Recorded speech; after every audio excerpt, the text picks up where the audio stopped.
Thank you so much. Hey. Thank you, Hartford. Thank you very much. Thank you. Thank you, guys. Thank you. Thank you so much. Thank you, Connecticut. I appreciate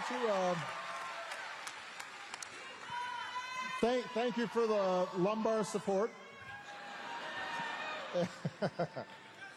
And Heather, I do have to just be clear about this whole UConn thing. Coach Ariama, like, we had a room for him in the White House. I will point out that while I was in office, they just... There we go. There we go. Sorry, guys. So, all right. Why is this so loud? Jesus Christ. Can you, hang on. I'm pausing the music in the background. Can you hear this whirring? This is the whirring that I was talking about. Hang on. Do you hear that? Hang on, it's like a little... Do you hear that?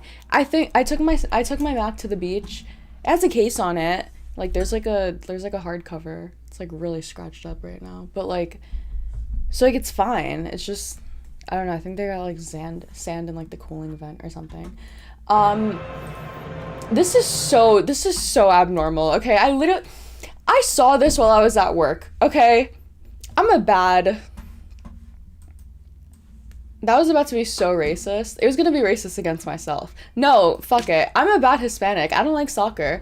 I used to play it. I think that's the sport that every Hispanic daughter with a father gets put into by their father.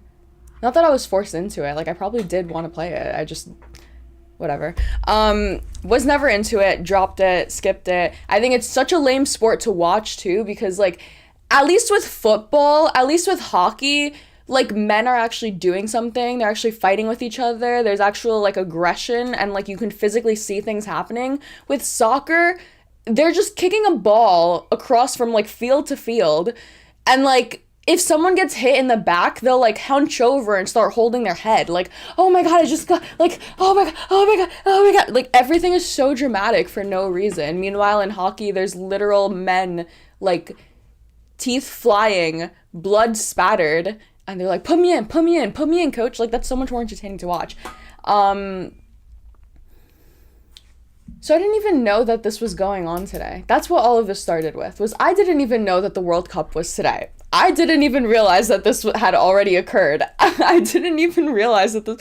I've been hearing everyone at my job talking about soccer and freaking out about soccer for a while, and I just didn't put together 2 and 2 that the World Cup was happening. So that's my bad, okay? I'm on Instagram earlier. Fuck. I hope I liked it. How would I be able to find this if I just saw it earlier? But I saw the picture. It was a screen grab of this. Oh, hang on, let me find it because I know someone posted it on their story. It actually is like the most pathetic and embarrassing. Hang on, let me screenshot. You don't see, so I don't dox.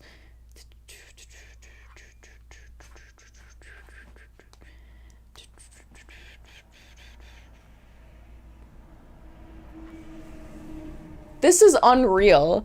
Like, this is unreal. This is unheard of. Let me just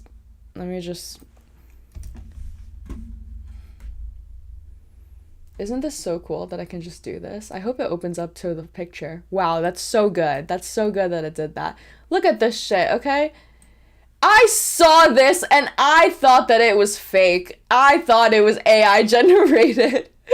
I was like, there's no way. There's actually no way that he fully, like, just joined the fucking team. There's no way he just, like, hopped up there. Anyways, then seeing the video, it's actually so much worse. Like, he actually had no fucking business being up there. He walks the trophy over to the team. Okay, your job is to deliver it. You give it to them. And then that's it. And then you leave. Why are you post up? He directs you. He's like motioning for you to come down. He's motioning for you to leave. What the fuck are you doing?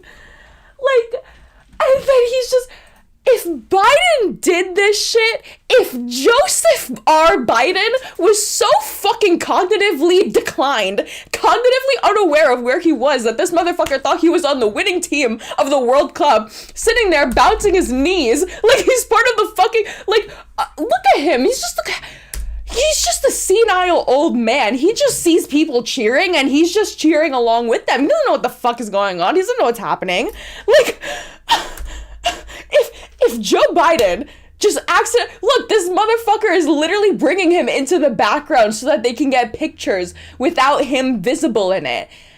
That is so embarrassing. That is so fucking embarrassing. Americans are already fat. Americans are already stupid. Americans are already lazy. Americans are already victims of consumerism. Oh my god, Americans are everything bad and then some to the rest of the world. And this is the World fucking Cup. And this is what we're portraying. This is our soft power. This is what our soft power gets us. Now this guy's explaining to him why I shouldn't have been up there. Meanwhile, you heard them booing when he went up. You can hear audibly, I think it was at the very beginning actually, you can hear it go from cheering to...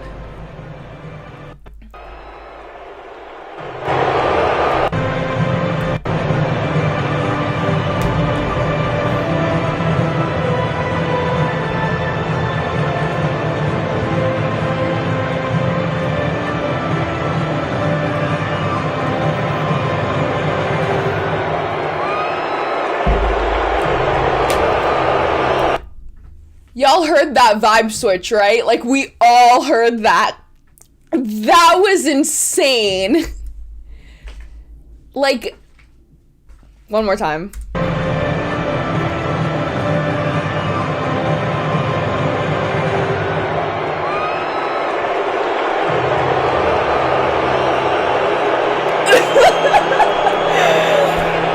Oh my god, the hunch too. Like, what? Oh my god.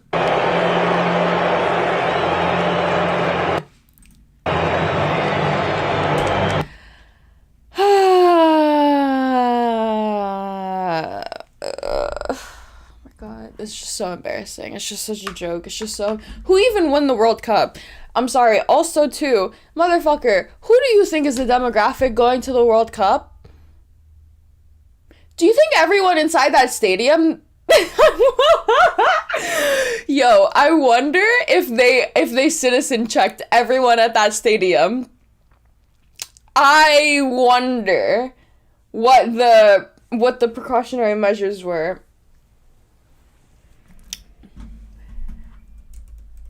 Oh my gosh.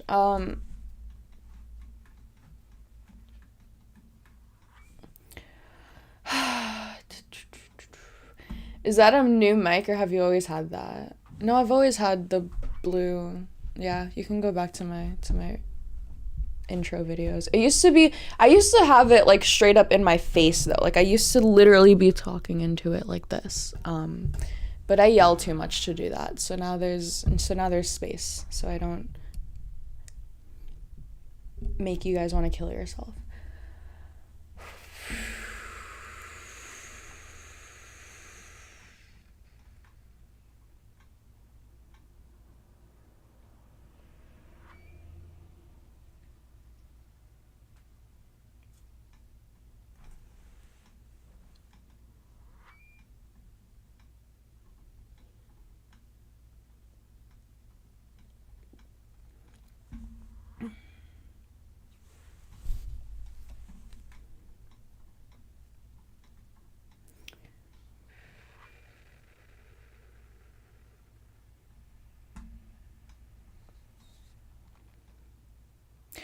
Oh, it's just the Club World Cup? Wait, this isn't even the real World Cup? Are you serious? That's actually a lot funnier because I know so many people at work that have been like making bets. Y'all are betting on the Club World Cup? That's kind of embarrassing. No, I'm just kidding. Is the World Cup even this year? It is this year, right?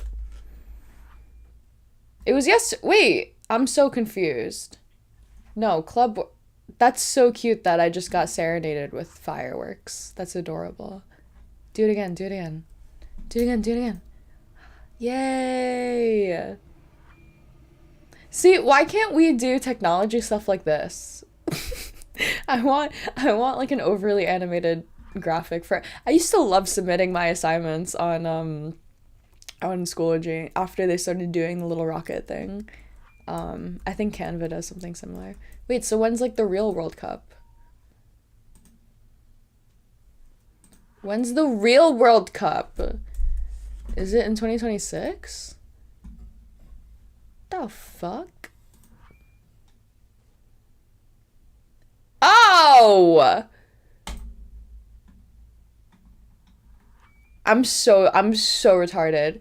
We host it twice in a. Well, I understand that they're two different competitions, right? It's a club and like the real one, but that seems kind of ridiculous that we host it twice, back to back, unless it's like practice for the next. I assume that they're like two completely different. I don't know. I don't understand this shit. I barely understand football, and that's every year. I don't even understand how the brackets work for that. All I know is I root for the 49ers.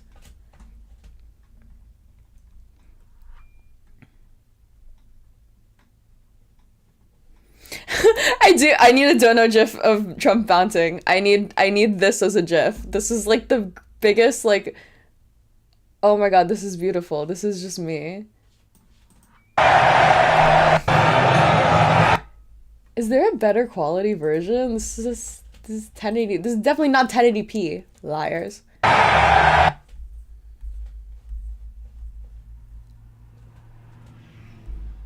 Just this.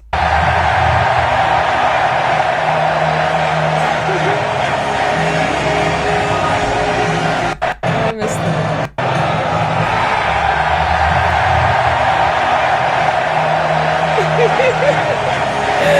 Oh my god.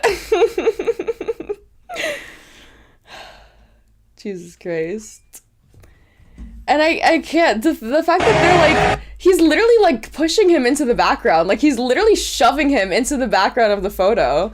This guy had explicit instructions, okay? Don't let Donald Trump in the spotlight, and he's failing at that. He's failing miserably.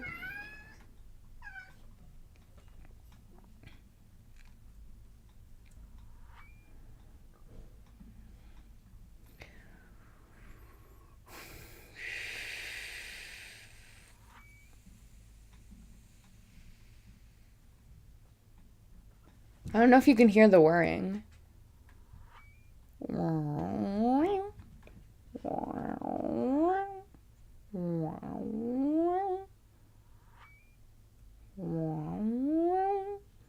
Chelsea were.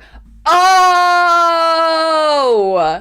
Chelsea won the Club World Cup. It's not national teams, it's just the top club teams. That's why. Okay, so that makes a lot more sense to why they were betting on my job, because they go crazy for Real Madrid. That makes sense. The only reason why I know about any of these is from my uncle. I used to play whatever is it called soccer FIFA? No, wait, hang on. Is it called FIFA on the? It's called FIFA when on the video game too, right? Because I remember the EA Sports. EA Sports. To the game. Whatever. Oh my gosh. So much to go through.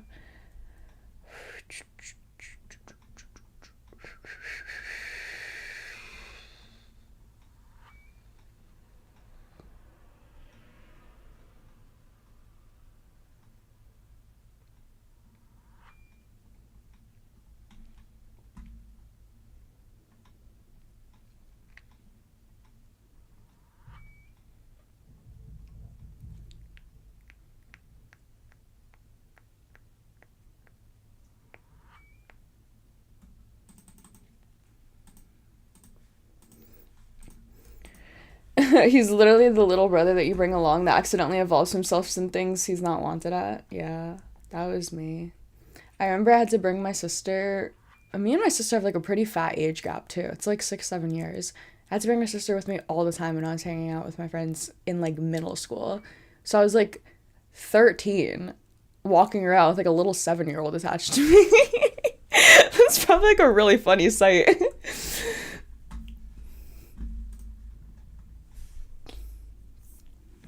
Okay, so much to go through. Jesus Christ.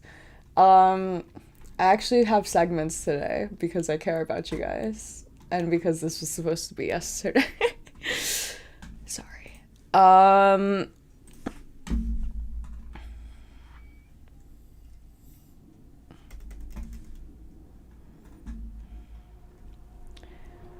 I adjusted my OBS settings, like the actual physical. I don't know. I made myself bigger. Actually, let me move this border over because I couldn't exactly see where the border was lining up before with the camera. I made myself a little bigger, but I also zoomed myself out a little bit. And I made the chat have a little drop shadow. I don't even know if that's noticeable. I also changed the aspect ratio for the chat. I don't know if I like it more or less, but it shows more chats on screen at a time. I think I like that more. And I have my full screen adjusted. Like, I don't want to move it right now to show you. Because it's like a lot to get here, but like I have like a whole little like sidebar that's just like not visible to you guys right now, because of the way that I cropped it on OBS, so just so that it looks a little bit cleaner.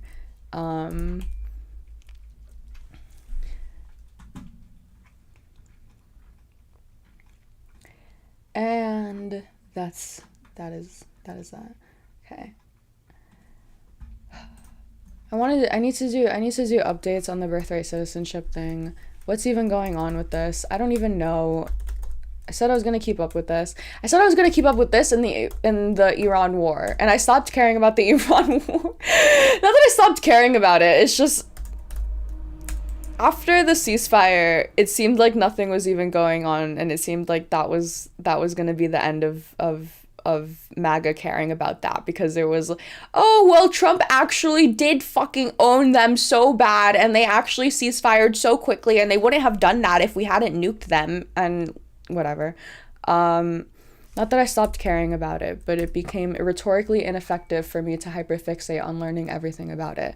It's not rhetorically ineffective for me to hyperfixate on learning everything about birthright citizenship, because we still haven't gotten to the part where we're actually discussing the constitutionality or the legality of fucking birthright citizenship. We still haven't gotten to that part of them trying to do this shit. We got the illegal executive order. We got this random fucking ruling about national injunctions. We got another lawsuit now that's being filed for a class action. But we still got nothing. We still got nothing about the fucking actual constitutionality, legality, jurisdiction, executive overreach, whatever you want to call it.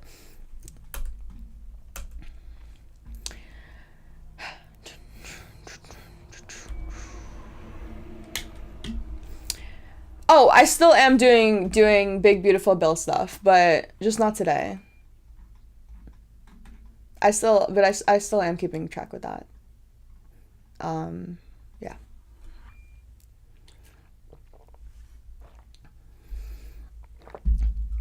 I'm gonna jump in between segments and random housekeeping. So after I recap on where we are on birthright citizenship, before I go to Epstein, I'll make my Patreon. and then after I make my Patreon, I'll do my members before we do the Trump assassination. Okay, so that'll be my little schedule.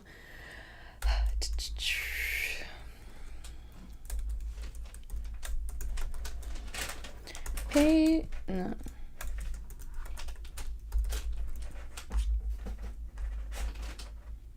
What are you eating, bitch?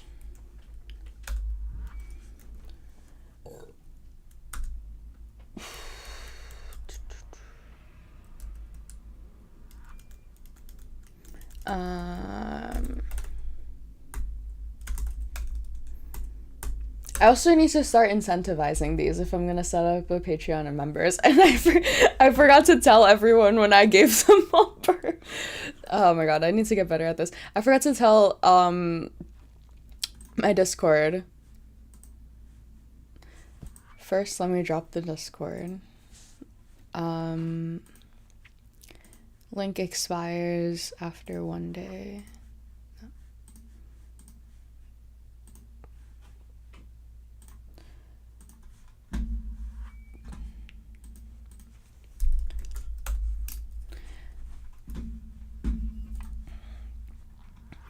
I forgot to let everyone know that if you have access to this chat, if your name is green on here, if you're oh, this doesn't say the roles, whatever.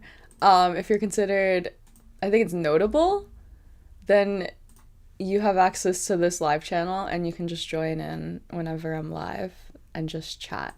Okay? Incentives.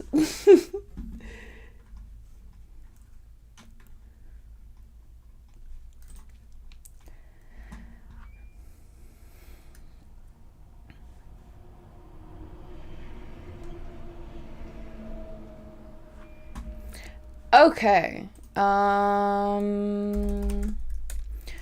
So last time I checked, this was my reference story, and I was waiting for this judge to issue his written verdict. So now I want to read his written verdict, because here we go.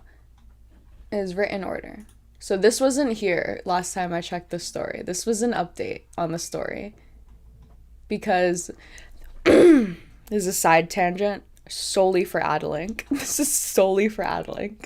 Because when you have a major news publication that has the resources to invest in someone whose job is literally nothing but to go through stories and update them, leads to more accurate news reporting, leads to a more trustworthy relationship between the reader and between the publication, and it leads to that relationship where I'm okay with giving the New York Times $4 a week to get my subscription. It's not journalism being gatekept for the rich and elite if it's $4 a month.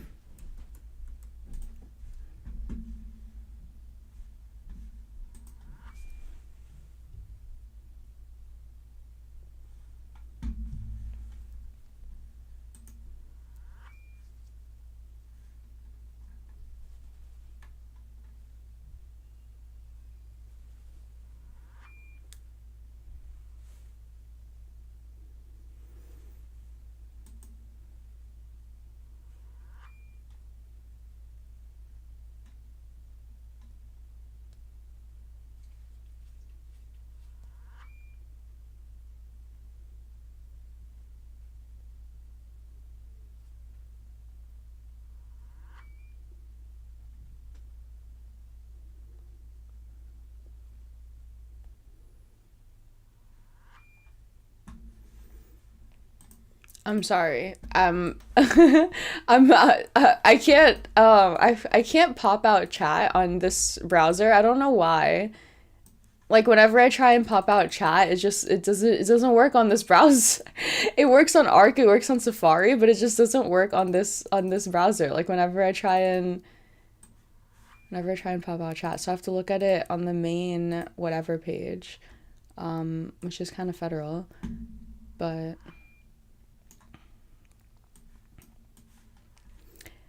I needed to make this public. Okay. I don't like this wording. Change it. Try again.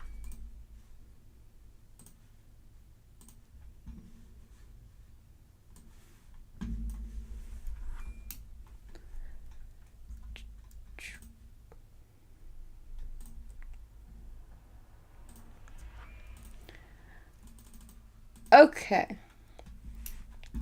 After careful okay, hang on. This is not starting from the beginning. I'm so sorry. Okay. The beginning, first we got this executive order. I can't even believe that this is like pretending to be I can't even believe that they're even pretending to be serious about this. Like I can't believe that there's people that are genuinely, well, most European countries actually have, you know, citizenship by descent, and actually this is only an American thing, and actually, like, as if that's what the administration cares about, as if that's what this administration is talking about, as if that's what, like, the direction that this administration is going. The way that this executive order is worded, it's not, first of all, do you think the majority of Americans know how a law gets passed? Like, do you think the majority of Americans even know that this isn't a law? Like, do you think that the majority of Americans know that the president can't just sign a law? Because I'm about to sit here and explain why it was so stupid for them to even, like, try and do this via executive order if they actually wanted to solve the problem that they're purporting to care about. But that would require an understanding that it's actually not allowed to just write a law into law, and that's actually not the process by which things get done, and actually bills get proposed in committees and then discussed and then talked about and then shot down and then pigeonholed. Do you know what pigeonholed is? Oh my god. This executive order, okay, is the most brain dead, Twitter rotted, AI generated, but probably not even, because it's so stupid and AI would be smarter. This section over here talks about how this was actually only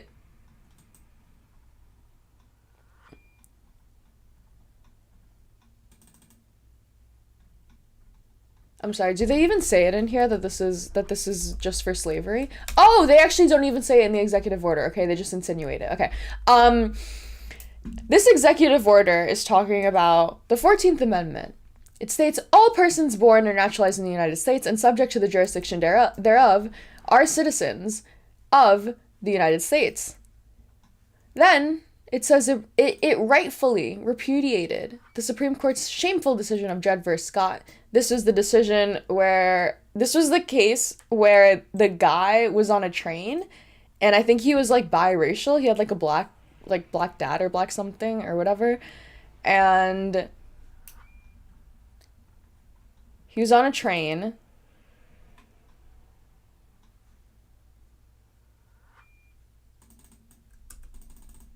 He ran away.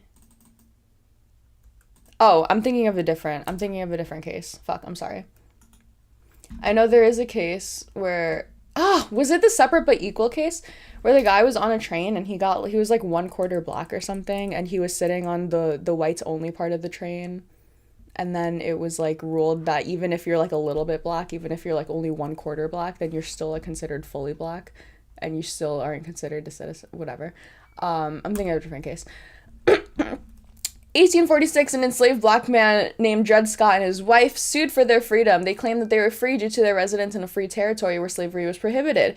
The odds were in their favor. They lived with their enslaver, an army surgeon. Then, in the free territory of Wisconsin, the Scots' freedom could be established on the grounds that they had been held in bondage for extended periods in a free territory, and they were returned to a slave state. The courts had ruled this way in the past. However, it became an 11-year legal struggle that culminated in one of the most notorious decisions ever issued by the Supreme Court. Scott lost his case. On its way to the Supreme Court, the Dred Scott case grew in scope and significance as slavery became the single most exploitative issue in American politics. By the time the case reached the highest court, it had come to have enormous political implications for the entire nation. The opinion stated that Congress had no authority to ban slavery from a federal territory, and stated that enslaved people were not citizens of the United States and therefore could not expect any protection from the federal government or the courts. Damn! So they give their flowers in the beginning by saying that this provision rightfully repudiated the Supreme Court's shameful decision of saying that all enslaved people are not citizens. And it says, the 14th Amendment has never been interpreted to extend citizenship universally to everyone born within the United States. The United States has always, the 14th Amendment has always excluded from birthright citizenships persons who were born in the United States but not subject to the jurisdiction of. This is where I always bring up my Wong Kim art case that I'm getting so good at pronouncing now and off the top of my head.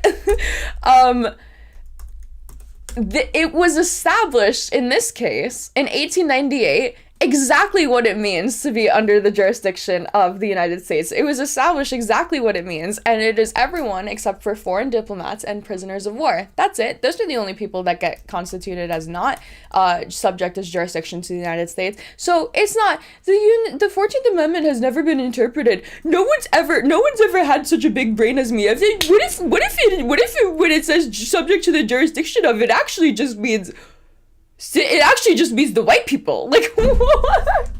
No one has ever been so racist as to think of this before. This is the first time that the 14th Amendment has ever been interpreted this way, okay?